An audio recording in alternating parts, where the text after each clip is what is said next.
Praise the Lord. मसीह यीशु के जलाली और असली नाम में आप सबको मेरा सलाम। मैं साइमा शमून आपको वेलकम करती हूँ कलाम की रोशनी में। अजीज़ों, मुझे उम्मीद है कि आपको मेरा पिछला प्रोग्राम पसंद आएगा। बहुत कम कमेंट्स थे, बहुत कम व्यूज़ थे, तो मुझे उम्मीद है कि आप इस प्रोग्राम के लिए ज़रूर टाइम निकालेंगे और इससे कुछ नया सीखेंगे। तो आए अजीज़ों, टॉपिक शुरू करने से पहले हम छोटी सी दुआ करेंगे और उसके बाद बात करेंगे। कदूस कदूस कदूस खुदावन, तेरा शुक्र हो आज के इस मौका के लिए कि ऐ खुदा तूने मेरी ज़िंदगी में ये वक्त बख्शा ताकि मैं खुदा तेरे बेटे और बेटियों को कुछ सिखा सकूं। ऐ खुदा मेरे वसीला से ऐ खुदा जो अपने बच्चों को सिखाना चाहता है उसके लिए ऐ खुदा मुझे अकल और फहम अता कर। आज का कलाम का पढ़ा जाना और सुना जाना सब जिंदगियों के लिए बाइस बरकत हो। आमीन। तो अजीज़ों, सबसे पहले हम पहली तिलावत सुनेंगे। पहली तिलावत मैं करूंगी पहला कुरिन्थियों उसका 6 बाब उसकी 9 से लेकर 10 आयत तक। पहला कुरिन्थियों उसका 6 बाब उसकी 9 से लेकर 10 आयत तक। क्या तुम नहीं जानते कि बदकार खुदा की बादशाही के वारिस ना होंगे? फरेब ना खाओ, ना हरामकार खुदा की बादशाही के वारिस होंगे। ना बुत परस्त, ना जनाकार, ना अयाश, ना लोंडेबाज, ना चोर, ना लालची, ना शराबी, ना गालियां बकने वाले, ना जालिम। खुदा उनके पाक कलाम के पढ़े और सुने जाने पर बरकत हो। इसी तरह हम दूसरा हवाला पढ़ेंगे, इब्रानियों उसका 13 बाब उसकी 4 आयत। सिर्फ एक आयत में पढ़ूंगी। ब्याह करना सब में इज्जत की बात समझी जाए और बिस्तर बेदाग रहे, क्योंकि खुदा हरामकारों और जनानियों की अदालत करेगा। खुदा उनके पाक कलाम के पढ़े और सुने जाने पर खुदा की खास बरकत हो। अजीज़ों, जैसा कि आप तिलावत से समझ गए होंगे कि टॉपिक पे हम आज बात करेंगे क्या खुदा का कलाम हमें सिखाना चाहता है, क्योंकि ये बात करनी बहुत ज़रूरी हो गई है। क्योंकि आजकल जिस तरह माहौल चल रहा है, जिस तरह के हालात जा रहे हैं और हमारी जो औलाद है, हमारे जो यंगस्टर हैं वो किस रॉन्ग वे पे जा रहे हैं, तो उनको ये सिखाना, ये बताना बहुत ज़रूरी हो गया है कि खुदा का कलाम हमें क्या सिखाना चाहता है, खुदा हमसे क्या कहना चाहता है। तो अजीज़ों, ये जो 2 हवाला जात मैंने पढ़े, आप अपनी बाइबल्स में इसे ज़रूर मार्क करें और अपने बच्चों को दिखाएं, उनको बताएं कि ये चीज़ रॉन्ग है, क्योंकि खुदा को सबसे ज़्यादा नफरत इन कामों से है। तो क्योंकि हम देखते हैं 10 अहकाम में भी एक हुक्म है ज़ना न करना। तो इस टॉपिक पे बहुत कम लोग बोलते हैं। शायद वो बोलना नहीं चाहते, शायद वो समझाना नहीं चाहते, क्योंकि ये शायद बहुत बोल्ड टॉपिक है, तो इसलिए एडल्ट्री पे कोई बात नहीं करना चाहता। तो मैं समझती हूँ अगर खुदा ने ये टॉपिक मेरे सामने लाया तो मुझे उम्मीद है कि मैं बहुत अच्छे से एक्सप्लेन कर सकूँगी, और उम्मीद है कि अगर यंगस्टर्स इस प्रोग्राम को देख रहे हैं तो वो भी इससे बहुत कुछ सीखेंगे। बदकारी, हरामकारी, जनाकारी। अब हम ये 3 वर्ड हम बाइबल में जा बजा देखते हैं। हरामकारी वर्ड बहुत ज़्यादा हम देखते हैं, जनाकारी वर्ड बहुत हम ज़्यादा सुनते हैं, बदकारी जो है उसमें ये वर्ड बहुत ज़्यादा सुनते हैं। अब सबसे पहले हम देखते हैं कि हरामकारी, बदकारी तो वही बदी के जो काम है, जो गलत काम है वो ही है। लेकिन बदी में क्या आता है? यही जो हम गलत काम करते हैं, रॉन्ग वे पे चले जाते हैं, अपनी जवानी को ख़राब कर देते हैं गलत कामों में। इसी तरह हम देखते हैं पहला कुरिन्थियों उसका 5 बाब उसकी 1-2 आयत में कुछ यूं मज़मून है, यहाँ तक सुनने में आया है कि तुम में हरामकारी होती है, बल्कि ऐसी हरामकारी जो गैर कौमों में भी नहीं होती। चुनांचे तुम में से एक शख्स अपने बाप की बीवी को रखता है और तुम अफसोस तो करते नहीं, ताकि जिसने ये काम किया है वो तुम में से निकाला जाए, बल्कि शेखी मारते हो। अब ये हरामकारी को बहुत ही क्लियरली डिस्क्राइब किया जा रहा है कि हरामकारी क्या है। हरामकारी ये है कि आप अपने बहन भाइयों में से, अपने वालदा के साथ, किसी भी करीबी रिश्ते के साथ आप गलत काम करते हो तो ये हराम कारी के जुमरे में आता है, यानी ये हराम काम है जिसको कलाम ने मना किया हुआ है, वो भी आप अपने रिश्तों के साथ कर रहे हैं तो ये हराम है। हम मिसाल में जा बजा पढ़ते हैं, किसी औरत का जिक्र आता है तो मैं एक हवाला आपके सामने पढ़ना चाहूंगी। इमसाल उसका 6 बाब उसकी 32 और 33 आयत में कुछ यूँ लिखा है, जो किसी औरत से ज़िना करता है वो बेअकल है। यानी ज़िना आप किसी औरत के साथ, किसी भी औरत के साथ आप करते हो, तार के साथ, खून के रिश्ते के साथ आप करते हो, वो हरामकारी है। अब जो ज़िनाकारी है वो क्या है? ज़िनाकारी यानी किसी भी औरत के साथ ज़िना करना है।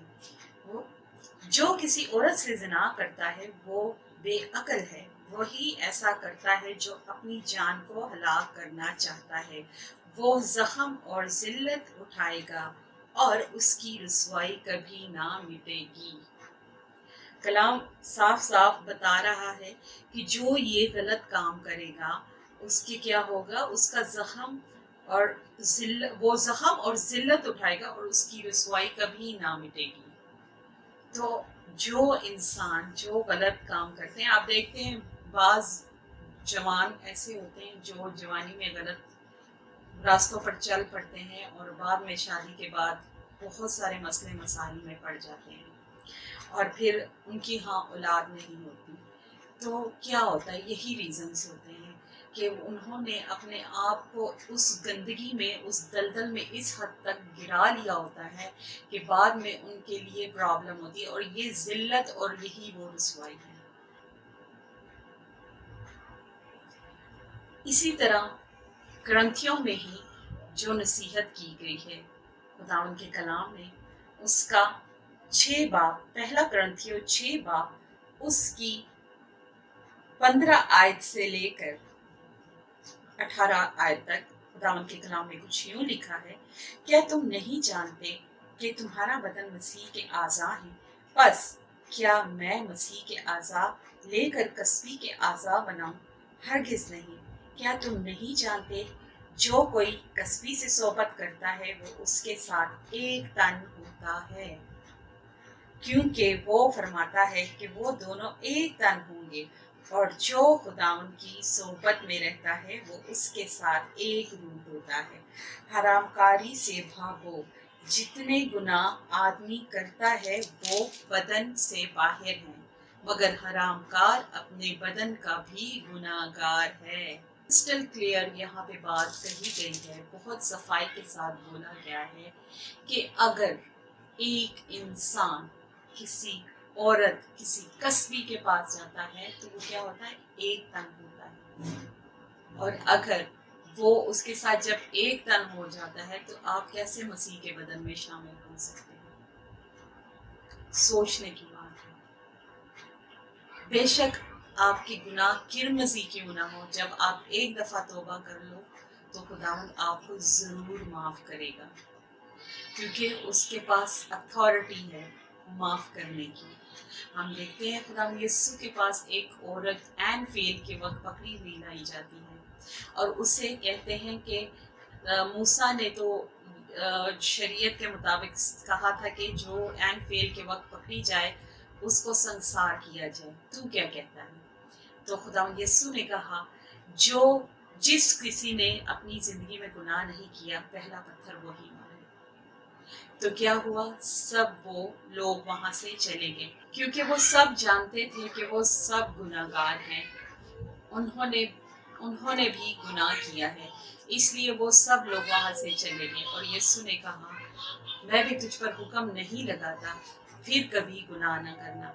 तो कितनी प्यारी बात खुदावंद यीशु मसीह ने कही, फिर कभी गुनाह न करना, क्योंकि खुदावंद ने उसके किरमजी गुनाहों को उसी वक्त माफ कर दिया और उसे ये कहा कि फिर कभी गुनाह न करना। आप खुदा के सामने झुकते हैं और माफ़ी मांगते हैं और फिर उसी गुनाह में वापस चले जाते हैं, खुदावंद आपको बार बार मौका देता है कि आप उससे माफ़ी मांगे।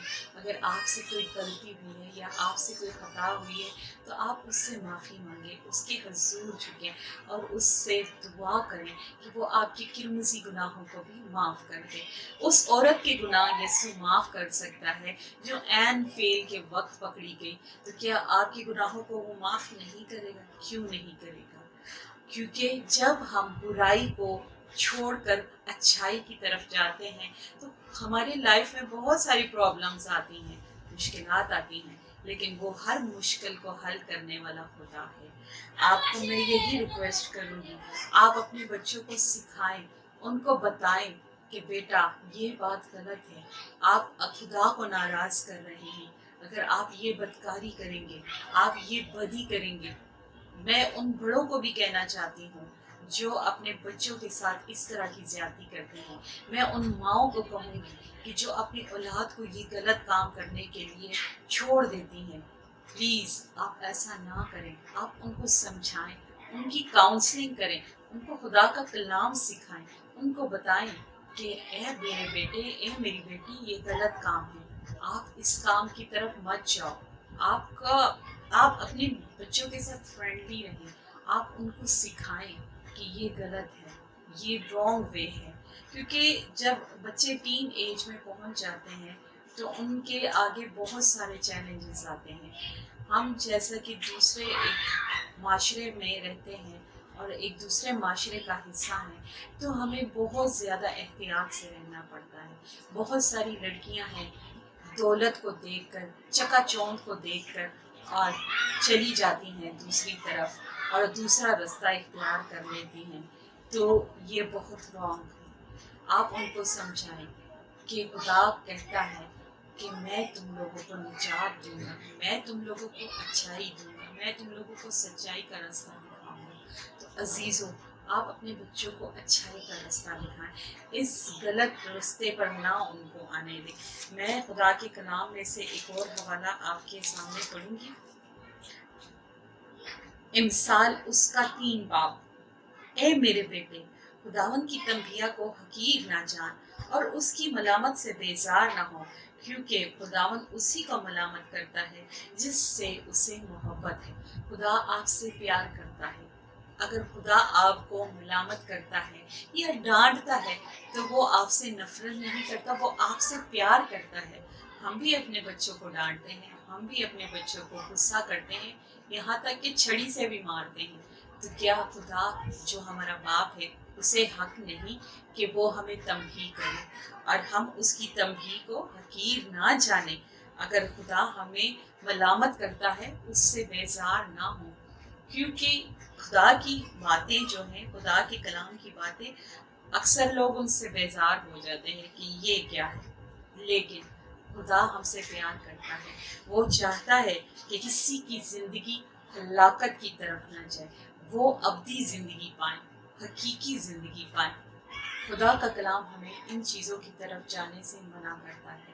वो हमें सिखाता है कि हम अच्छाई के राह पे चलें, हम मसीह का बदन बने। जब हम मसीह का बदन बनेंगे तो खुदा हमें और ब्लेसिंग्स देगा, खुदा हमें अच्छी राहें सिखाएगा, खुदा हमें हमारे जीने का मकसद बताएगा। तो अजीज़ों, अपने बच्चों को सिखाएं, कलाम के बारे में बताएं, ताकि वो अच्छे से जान सकें कि उन्होंने किस रास्ते पर चलना है। मुझे उम्मीद है कि आज का कलाम आपको बहुत सही से समझ आया होगा। खुदा आपसे बात करना चाहता है, वो आपको सिखाना चाहता है कि आप अपने बच्चों को अच्छी एजुकेशन दें, आप अपने बच्चों को कलाम भी सिखाएं। देखिए, हम दुनियावी तालीम में तो चाहते हैं हमारा बेटा PhD डॉक्टर बन जाए, बेटी डॉक्टर बन जाए, इंजीनियर बन जाए, अच्छे अच्छे ओहदों पे फाइज हो जाए, लेकिन क्या हम उनको अब्दी राह के लिए तैयार कर रहे हैं? क्या हम उनको खुदा के कलाम के में PhD करवा रहे हैं? नहीं, क्योंकि आपके पास समय नहीं है, आपके पास वक्त नहीं है। जब आप अपने बच्चों को बाकी चीज़ों के लिए वक्त निकालने के क्या कहते हैं, तो खुदा के कलाम को सीखने के लिए भी उनका वक्त निकालें, क्योंकि वक्त करीब है। बहुत जल्द वो वक्त आने वाला है कि जब एंटी क्राइस्ट आपके सर पर खड़ा होगा और आप वही कर रहे होंगे वो जो आपसे करवाना चाहता है। جو خدا کے کلام کو جانتے ہیں وہ کیا ہوں گے؟ خدا کی مہر کے نیچے ہوں گے، خدا کی سایہ کے نیچے ہوں گے۔ لیکن جو لوگ خدا کے کلام سے واقف نہیں، وہ اپنی بدکاری میں ہی پڑے رہیں گے اور کیا ہوں گے؟ ہلاک ہو جائیں گے، ان کی زندگیاں فنا ہو جائیں گی، ان کی زندگی ہلاکت کی طرف چلی جائے گی، ان کی روحیں سپوائل ہو جائیں گی۔ تو عزیزوں، میں آپ سے درخواست کر رہی ہوں کہ آپ اپنے بچوں کو کلام سکھائیں، جتنا سکھا سکتے ہیں سکھائیں، ان کو کلام میں PhD کرائیں، ان کو کلام کی پیاری پیاری باتیں سکھائیں تاکہ وہ سیکھیں اور برکت پائیں۔ ریگولرلی ہمارے پروگرام کو واچ کرتے ہیں اور اپنے کمنٹس بھیجتے ہیں۔ I am very thankful to them. God bless you all. Pakistan زندہ باد۔